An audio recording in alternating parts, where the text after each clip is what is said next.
Wow what a win. ఈ విజయం ఖచ్చితంగా సన్ రైజర్స్ హైదరాబాద్ బలాన్ని తెలియజేస్తోంది. 243 పరుగుల భారీ లక్ష్యాన్ని హైదరాబాద్ బ్యాట్స్మెన్ ఊదేశారు. ఫస్ట్ ఓవర్ ఫస్ట్ బాల్ నుంచే ముంబై బౌలర్లకు చుక్కలు చూపించారు. హెడ్ అభిషేక్ దూకుడుతోనే పవర్ ప్లేకు కావాల్సిన పరుగులు రాబట్టిన సన్ రైజర్స్ ఎక్కడా కూడా వెనక్కి తగ్గలేదు. క్లాసికల్ ఇన్నింగ్స్ లాస్ట్లో సలీల్ అరోరా మెరుపులు సన్ రైజర్స్ ను వాంఖెడేలో మెరిపించాయి. 243 పరుగులు. వామ్మో, ఇంత భారీ లక్ష్యమా? సన్ రైజర్స్ ఫ్యాన్స్ లో ఆందోళన. At the same time batsmen పై నమ్మకం.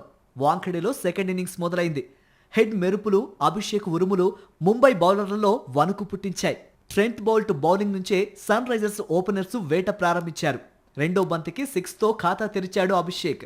బూమ్రా వేసిన రెండో ఓవర్లో 14 పరుగులు రాబట్టిన సన్ రైజర్స్ బ్యాటర్లు ఎక్కడా తగ్గలేదు. మూడో ఓవర్ వేసిన బౌల్ట్కు చుక్కలు చూపించారు. 1, 4, 5 బంతుల్లో 6లు కొట్టి ముంబై అభిమానులకు చెమటలు పట్టించారు. అభిషేక్, హెడ్ ముంబై బౌలర్లపై విరుచుకుపడ్డారు. 20 బంతుల్లోనే హెడ్ హాఫ్ సెంచరీ పూర్తి చేసుకున్నాడు. 129 పరుగుల వద్ద హైదరాబాద్ అభిషేక్ వికెట్ కోల్పోయింది. క్రీజ్లోకి వచ్చిన ఇషాన్ కిషన్ గోల్డెన్ డక్గా పెవిలియన్కు చేరుకున్నాడు. ఇషాన్ తర్వాత క్రీజ్లోకి వచ్చిన క్లాసెన్ ఆకాశమే హద్దుగా చెలరేగాడు. 133 పరుగుల వద్ద హెడ్ వికెట్ను హైదరాబాద్ కోల్పోయింది. హెడ్ అవుట్ అయ్యే సమయానికి హైదరాబాద్కు 60 బంతుల్లో 110 పరుగులు అవసరం. ఇక్కడే క్లాసెన్ తన సత్తా చాటాడు. హార్దిక్ పాండ్యా, బూమ్రాన్ లేదు. ఒక్క మాటలో చెప్పాలంటే క్లాసెన్ పిచ్చ కొట్టుడు కొట్టాడు. క్లాసెన్ మాస్ ఇన్నింగ్స్ కు నితీష్ రెడ్డి మెరుపులు కూడా తోడయ్యాయి.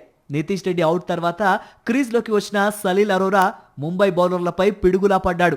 క్లాసెన్, అరోరా కలిసి సన్ రైజర్స్ కు రికార్డు విజయాన్ని అందించారు. 6తో మ్యాచ్ ముగించాడు సలీల్ అరోరా.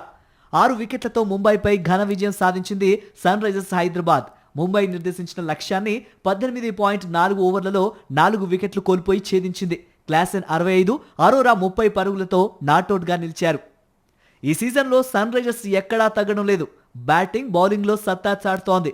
సన్ రైజర్స్ అభిమానులు ఫుల్ ఖుషీలో ఉన్నారు. ఇప్పటికే సన్ రైజర్స్ హైదరాబాద్ పాయింట్ల పట్టికలో టాప్ 4లో ఉన్న సంగతి తెలిసిందే.